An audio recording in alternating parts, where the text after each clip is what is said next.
자, 이어서 김상원에 관한 설명을 해드리겠습니다. 그가 원본을 요청할 때는 이미 늦은 상태였습니다. 당시 후군과 허약을 체결한 적이 있었는데 그 결과로 전자는 종식되었지만 그것은 터지지 않는 내관이 장착한 불가능한 평화에 불과했던 것입니다. 그러니까 우리나라 6.25 전쟁을 일시적으로 중단하는 휴전협정과 같은 맥락이었는지도 모르겠죠.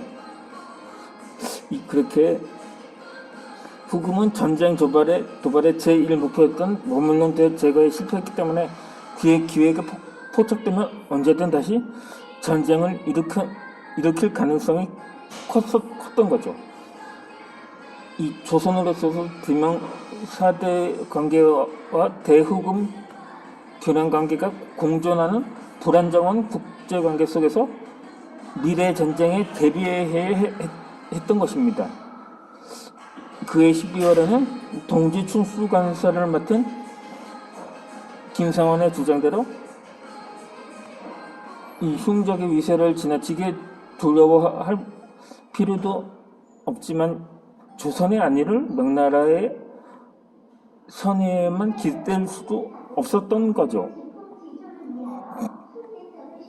그렇게 전란에 대비해야 한다는 김상원의 결정적인 주장은 인조 14년 차에 제기가 됩니다. 이때 김상현은 국가의 안위를 안주성에만 의지하는 문제적인 지적하며 관서지역을 안주성, 자무성, 천호성 이 세 개의 진으로 나뉘어서 적의 침입에 대비해야 한다고 주장을 합니다. 안주성의 함락 이후에는 파죽지세로 진공하는 후금군의 숨을 쓴 이 종로호연의 경험을 반영한 제안이었던 것이죠. 이 병자호란의 발발하기 8개월 전에는 인조도 정무하역을 파괴하고 후금의 침략에 대비하라는 유시문을 평안감사에게 내립니다. 인조의 글이 용골대의 복병에게 탈취당하는 웃지 못할 사건이 일어나기도 했는데 이 정무화약은 조선이나 혹은 모두에서 거의 불필요한 것이 아니었는가 생각이 됐었던 거죠.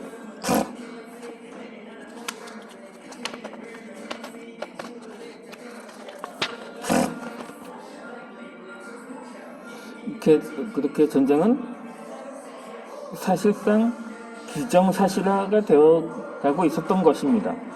다만 조선이 치러야 할 전쟁의 상대는 과거의 후금이 아니라 중원지배를 꿈꾸는 청으로 바뀌어가고 있었던 것입니다.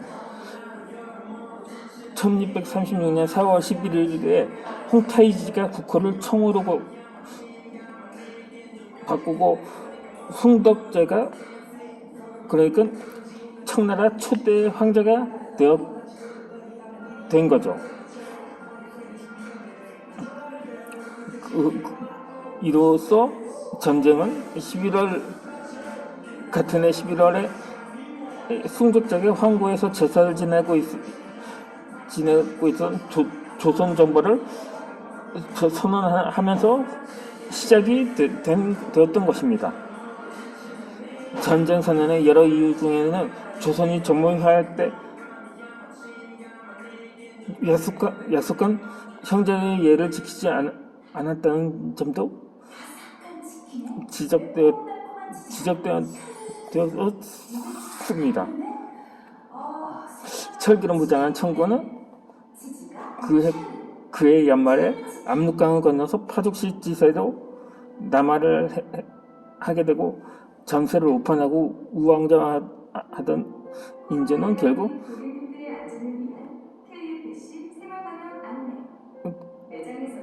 그 동일에 그의 동일 강화도 행에서 남한산성으로 돌리게 됩니다.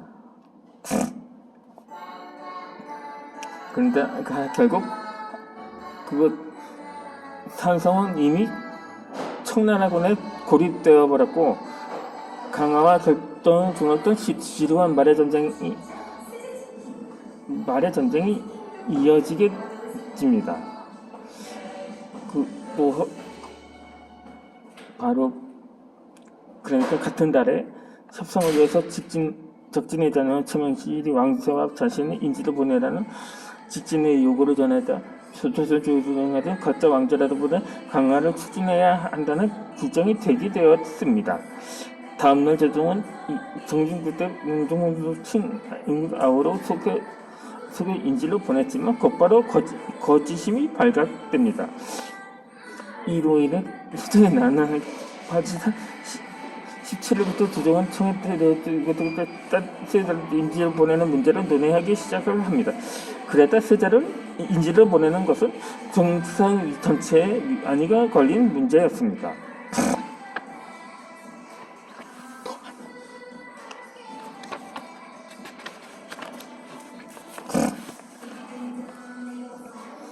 그때 이 김상황은 인조의 행궁을 찾은 것은 바로 그 호란이 일어난 당달이었습니다. 이날 김상황은 그러니까 12월 17일이었는데 이날 김성원은 인조와 면대한 자리에서 비굴하게 궁을 한다고 해서 평화가 보장되지 않는다며 먼저 써본 다음에 화친을 강구해도 늦지 않았다고 주장을 하게 됩니다. 물론 김성원이 무조건 강화를 반대한 것은 아니었습니다. 그가 구상했던 전략은 나라를 지키기 위해서는 화친의 형식을 취하는 동시에 결전의 태세도 늦추지 말아야 한다는 것이었던 거죠. 이에 대해서 논쟁이 있었지만 누구에게서도 또렷한 대책이 없었던 것입니다.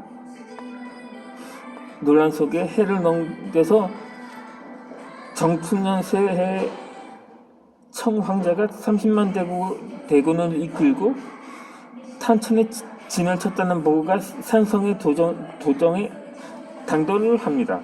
그리고 다음날 대청국은 관원 인성 황제의 명예로 투항하라는 국서가 전달이 됩니다. 이로 인해 조정에서는 강화와 항전을 둘러싼 어지러운 논전이 재현이 됩니다. 정월 보름에는 남한산성에서 잘 보이도록 청구진영에 초항이라는 글자를 새긴 깃발이 세워졌습니다. 무조건 항복하라는 뜻이었던 거죠. 결국 정월 18일째 되는 날 치명길이 항복하는 국서의 초안을 완성을 합니다. 그러자 예접판서로서 초안을 열람하던 김성원이 신의 죄는 머리카락을 뽑아 헤아려도 헤아리기 어렵다는 부분을 읽다가 국서를 찢어버립니다. 자신의 극렬한 반대에도 불구하고 항서가 전달되다 김성원은 엿새 동안 단식을 하다가 결국 자결을 시도를 하게 됩니다. 다행히 자손들의 구조로 목숨을 건졌는데 살아남은 자의 실현은 이후로도 계속되고 맙니다. 김성원은 이 인조가 수성할 때 임금을 따라가지 않고 산성에 남게 됩니다. 신하는 임금에 대해서 의리를 따르는 것이지 명령을 따르는 것이 아니라는 신념 때문이었던 거죠. 이 일은 김성원이 촉화신의 수장으로 지목되면서 심양으로 압송되는 빌미가 됩니다. 이 김성원은 인조 18년 차의 연말에 의주를 거쳐서 심양에 도착을 합니다. 그때 비로소 국경선을 넘은 거죠. 그렇게 의주에서 용골대에게 받은 신문 내용도 임금을 따라 충성하지 않은 이유에 대한 것이었습니다.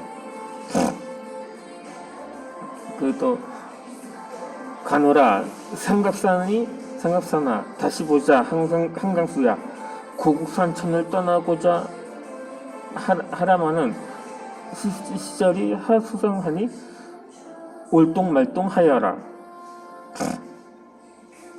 이 시절은 김성원이 이 칠순을 넘기면서 청나라의 심양은 압송되기 직전이 아니라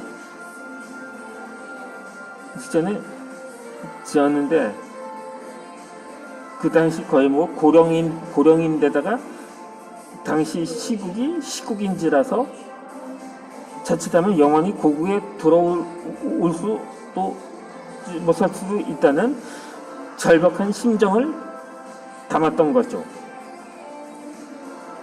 이때 김천댁 이편천은 이 시는 천구 영원에 수록되어 된 시조였습니다.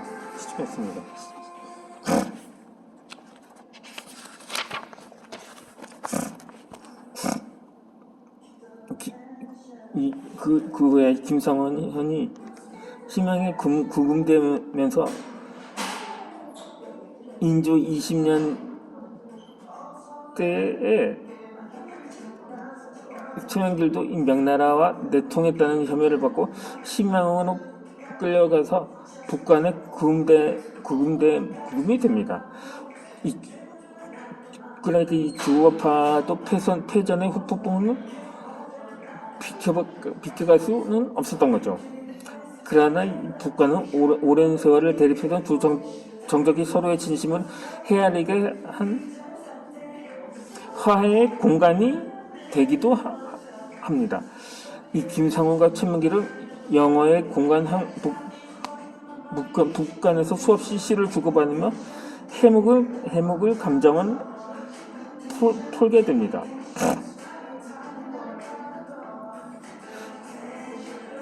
그렇게 김성원은 인조 23년 차에 세세와 함께 심양에서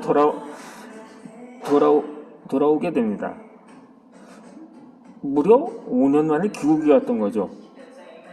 그러니까 그의 나이가 76살 때였습니다. 그렇게 해서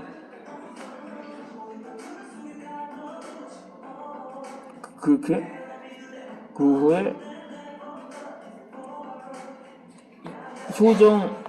인조에 이어서 효종이 왕위에 오르게 되는데 그 효종의 선정을 기원하는 유소를 남기고 효종 3년 차인 1652년에 83살을 일기로 생을 마감하게 됩니다.